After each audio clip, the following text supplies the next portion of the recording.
Okay, good afternoon, everyone. I know that APAC has moved from Amsterdam to Singapore, but this aircon blast just reminds me, of Europe and our conversation back a year ago. So almost a year ago, we also had a panel called, like XRPL and APAC, how we would be able to contribute and foster the ecosystem.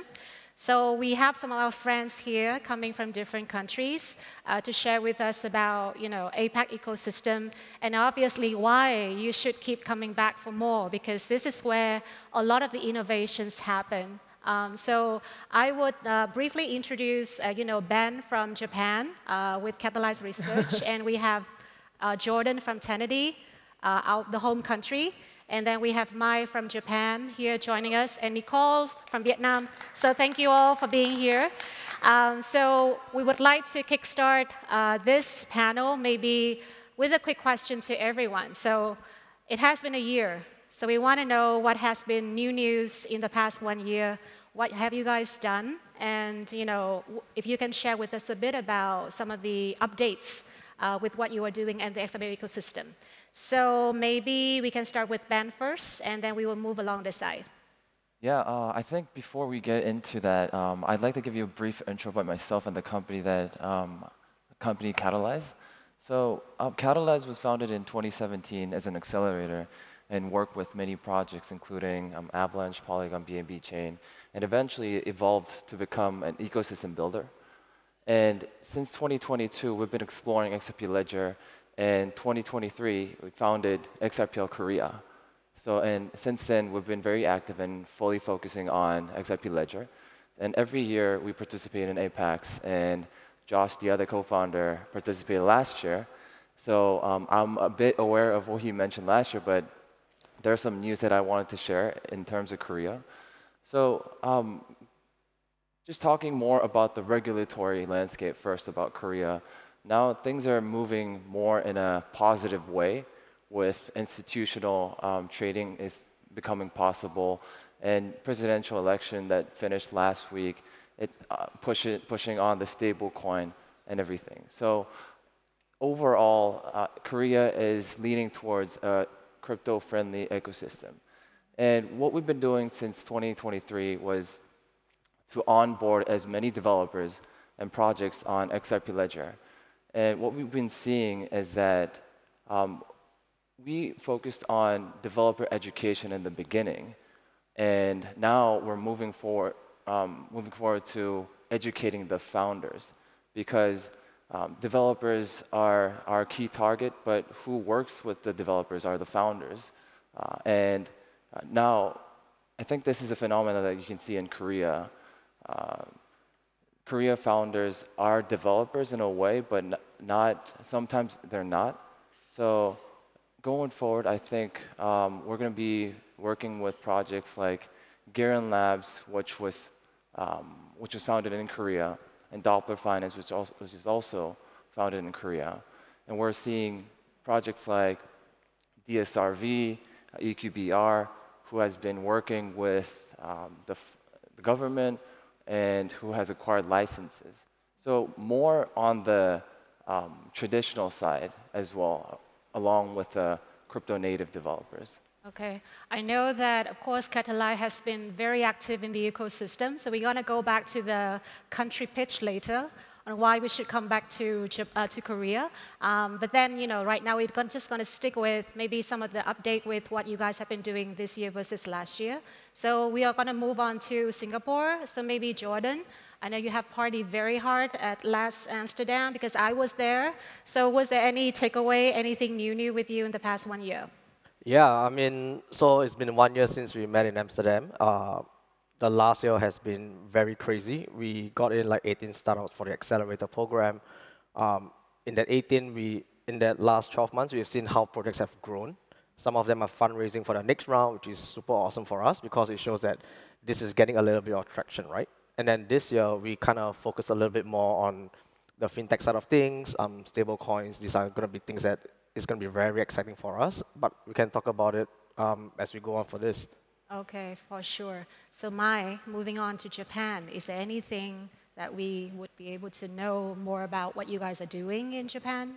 Well, thank you, Nicole.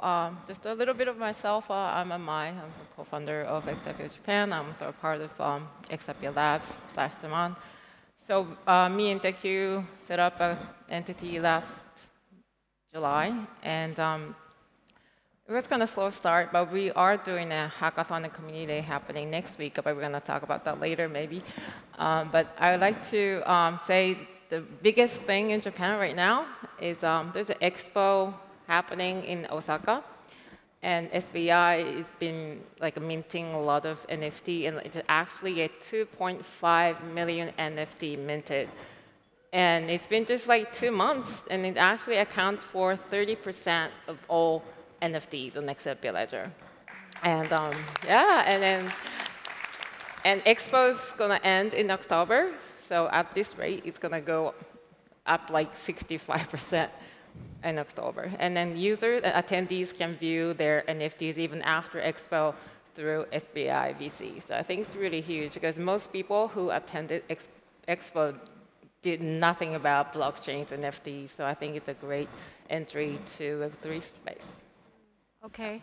So, I mean, we have been through Korea, Singapore, and Japan. So for me, I'm representing APAC DAO. So we run a Web3 builders community in Asia. So we have, so since last year, we have ran a community campaign for XRPL in Southeast Asia, focusing on Vietnam, Thailand, and Singapore.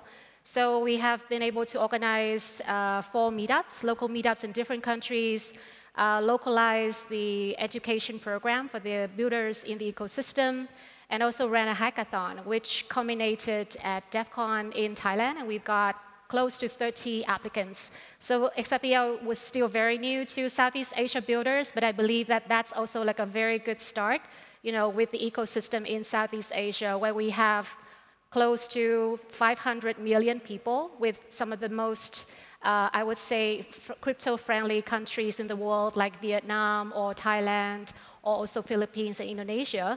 So now I hope that we have been able to give you some broad strokes about what's been happening in Asia.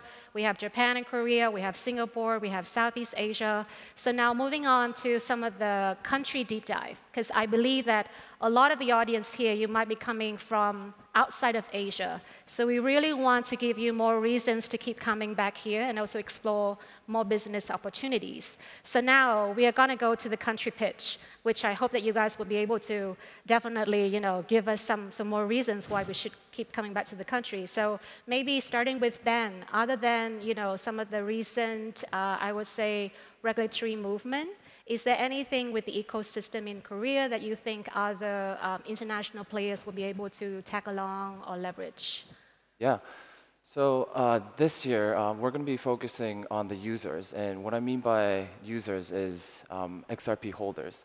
And the reason why we are focusing on the users is because when building an ecosystem, there are 3 groups that we should target. First, of course, the developers. And second is the users. And third are the corporates. So we're touching all 3 of them in Korea right now.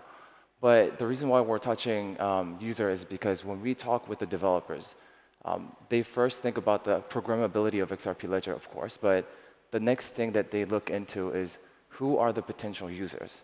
And they are the XRP holders. And Korea natively is very strong in the XRP holders because according to the data from last year, December, around 20% of the XRP is held in the Korea centralized exchanges. And along with that, Koreans don't only trade in Korea. They also trade in the global exchanges like Binance, OKX, and all these others. If we include that, 20% is a very conservative number. And also, we're not just in the centralized exchanges. There's a Korea-based wallet company called Decent. And 1% of XRP is held within that wallet. So that means Korea is strong in the trading volume holdings, but also in the on-chain activities. So our ultimate goal in Korea is to convert these XRP holders to active on-chain users who deposits XRP on the on-chain wallets and then eventually use the D apps that all the developers will build. So one of the initiatives that we have this year that we're planning to do is we're planning to organize something similar to XRP Las Vegas. We're organizing XRP Seoul alongside the KBW. Okay, okay. So I heard a lot of traders, XRPL holders, developers who are looking for programmability and use case, which I think are some of the areas that we would definitely want to see more, I think, in the XRPL ecosystem.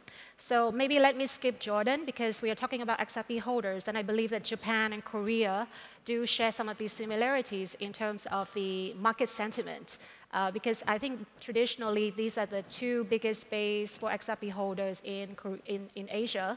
So maybe with Mai, I mean, you have shared some of these positive news about Osaka exhibition and with the NFT holders. Is there any other trend, any growing narrative that you have seen with the XRP ecosystem in Japan? I have to say, I'm not really sure about XRPL ecosystem, but definitely the regulation is changing. Revised Payment Services Act has been enacted just a few days ago. The new intermediary license being introduced. It's completely got much easier for any project or security firms to go into Web3 now, and a stronger user protection and tax reform expected to happen next year. And the financial services agency is supporting an AMM pilot, and 9 security banks and exchanges are participating. And it's actually a first regulatory compliant DeFi model. So if all the big banks are joining, like Mizuho and MUFG security firms, and if it's happening this month through September, so if it's a success, the AMM is going to be available at all those banks, and I think it's a huge thing happening in Japan right now. Okay, okay. So let's say, I mean, we've touched on the more kind of top-down sort of movements, right? So we have regulations, we have more institutions joining the space. So now maybe we'll switch side a little bit. We're going to talk more about the bottom-up grassroots ecosystem. So maybe that's where me and Jordan are kind of, doing most of the heavy lifting. So maybe Jordan, speaking on behalf of Tenity and also the accelerator program that you have been running, have you seen any sort of difference in terms of, let's say the building activities in the XRPL ecosystem so far? Yeah, I think from Tenity's perspective, right, we have been running the accelerator for the last 2 years. This is the 3rd cohort that we have. And in the first year, it was more like an open gates. We took in any kind of project that kind of wants to be on XRPL. But then as we kind of move along, we kind of realized that, okay, let's focus down a little bit more on like financial services. And what really makes us excited about the ledger is that if you are building financial services that Tenity invests into the startups that we bring in, and you are looking to build on the ledger as well, there is a lot of synergies here that we can help and support you and help you guys grow as well. And I mean, the ledger is just built for the blockchain for business, right? So that is where Tenity comes in. We have a lot of backers of the fund. These guys are all banks from the Switzerland side of things. And we try to see how we can get those solutions. And maybe if we could, try a POC. If not, we could link up these 2 partners and see how they can grow their projects and how they can make that solution come to fruition as well. And I think last year we had a couple of projects that got acquired as well. So that's like great signal that, okay, these guys are really building something really good that people want to use as well. Right, right. So I think definitely still Singapore is like the hub of, where all of the, let's say, the key financial discussions and conversations are happening. And to me, let's say, speaking on behalf of, let's say, the Southeast Asia ecosystem, I think this is where most of the grassroots building is still taking place. So we've seen a lot of these companies who are registered in Korea or Japan or Singapore, and basically the development, actually the dirty work of coding and development still happening, in Vietnam or Thailand or also Malaysia, where we have like an abundant source of developers, who are actually working on a daily basis and making sure that, the product is cost effective, and obviously where the users are, because we are talking about crypto adoption. And I cannot stress enough about, the crypto adoption in Southeast Asia, where we have some of the countries like Vietnam, for instance, we have over 20%, I would say around like 13 million wallet addresses. So I do believe that, when we see this at a regional level, definitely we have our own strength. But then when it comes to developing XRPL ecosystem in Asia, I think we definitely have a lot of players to make this happen. So we have, incubators, accelerators, we have communities. We also have, let's say the intermediaries between the regulators and the communities to actually make this happen. So I think right now, maybe let's try to imagine that, we are trying to grow like a regional product for Asia with XRPL. Would you guys be able to bring in any resources from your own country? So how would you imagine this regional collaboration is going to work? Because right now we are talking about external players coming in Asia, and they're going to be able to penetrate into this market. So how can they collaborate, let's say with each of you, in your own country to make their product accessible to Asians? So maybe can I start with maybe Mai first, and then we will go down that path, and then we would have some kind of actionable takeaways for the audience. Well, thank you. So I think there's a news that Ripple and also Jetro made a partnership, and then we're going to be spending a lot of time and connecting businesses and developers, and we're going to be having more events happening. And we actually have community day. We're just kind of blending all the holders, businesses, and creators. So, and I think it's going to be. Sorry. No worries at all. So you have the connecting ecosystem day to connect all of the players. What else can external players work with you guys or Japan companies? I'm sorry? How can internal companies work with you, to enter Japan, for instance? I think we can just localize a translation, so we can introduce companies but we have to have a roadmap for that as well. Okay, so planning, preparation, ecosystem day, meeting you and the team to be able to map out this journey to Japan. Yeah. Okay, so is it better in Singapore? Is it just easier? To add on to what Mai said, right? In Singapore, we run the XRPL Accelerator here. It's a grants program, and Tenity and Ripple, we have quite a tight partnership. So we are able to also invest in these startups who are building on XRPL Ledger. So for the next current batch that we are scouting for, what we are looking at is in the APAC region, right? So this is where Ben, me, and Nicole, we could all work together to kind of find startups that fit some of the verticals that we're looking at. The overarching theme is still going to be financial services.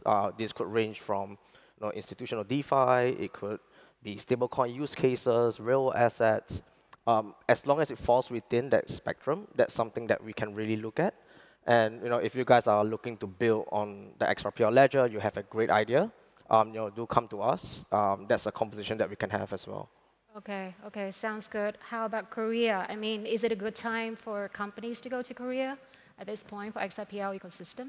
I would say it has always been a good time. Good timing to get into the Korean market, because currently Web3 market evolves around token, as in token is very important in terms of the project. And like I mentioned in the beginning, there are a lot of liquidity in Korea, and that is all backed by the developers and founders. So if anybody is looking for potential users, Korea is a very good place for a test bed, as in getting more users and getting user feedback. And also, Korea is in a great position right now with the new presidential election that Web2 legacy businesses are converting to Web3, and Web3 players are getting more users from the Web2 legacy businesses. So the connection is happening right now. So any projects that are looking to tap into both Web2 and Web3 are welcome to Korea. So anybody interested can let me know, and we can work together. Okay, okay. So I do see that, basically how I see this ecosystem is it's not a siloed ecosystem anymore. So we are talking about cross-border collaboration. And I have mentioned about all of the cooking and development can happen in Southeast Asia. So we do see that there's opportunity for you to come and access the users in different countries. But obviously, if you're looking for development and also user acquisition, I do believe that Southeast Asia also has a say in how this is going. Although it's a very diverse region, we have so many languages and cultures. But obviously, if you are more targeted, if you look at some certain sort of target audience, like for instance, traders, I think Indonesia, Thailand, and Vietnam might be more suitable. Whether it's developers, I guess Malaysia or Singapore might be some of the areas that we can consider. So we are kind of getting to the very end of the panel. And then I think we would have maybe 1 minute left for each of our panelists to have some sort of very short call to action, like how would we be able to get in touch with you and how we would be able to collaborate with you after this. So maybe can we start with Ben first? Yeah, like I mentioned, we founded XRPL Korea in 2023, and since then, all the news, all the activities that we do is uploaded and shared through XRPL Korea Twitter channel, X channel. And we do a variety of things as an ecosystem builder, from educating developers to organizing hackathons, to also educating businesses, enterprises, and also helping projects to acquire users and all. So anybody who's interested can reach out through XRPL Korea Twitter channel. And I'm looking forward to talking to anybody who's interested to build the XRPL ecosystem together. Okay, cool. How about you, Jorden? Yeah, no, I mean, we are all working together, right? So there is multiple touch points here. If you meet Nicole and you are looking for some kind of program, she cannot make the intro to either Ben or myself as well. But if you're looking to build just for the APAC region, you're looking for an accelerator program that can kind of help you with some grants, with some investments, do feel free to reach out to me. If you cannot find me around, we do have a booth at the booth corner as well. Otherwise, you can reach out to any of these partners that we work with. Okay, for sure. So what about you, Mai? Yeah, so I keep saying this, but there's a community day and demo days happening next Saturday in Tokyo. And if you guys are ever in Japan next Saturday, please be there. And we also follow XRPL Japan, and we are giving away NFT stickers by Japanese artists at the demo pod in front of Zaman. So please stop by and let's talk. Okay, so I think you know where to find us, hopefully, online and offline as well. So we would be at the Garden by the Bays tonight as well, in case you guys want to have a chat. So this is Ben from Catalyze Research, Jorden from Tenity, Mai from XRPL Japan, and Nicole from APAC DAO. Thank you so much for joining this. It's actually an unscripted panel. So we actually have this whole conversation just, with the flow, because we believe that, all of these community builders can actually share more insights with you when they are actually, at their best. So thank you guys for being part of this panel. Thank you again to the organizers and everyone here. So hopefully you see you tonight.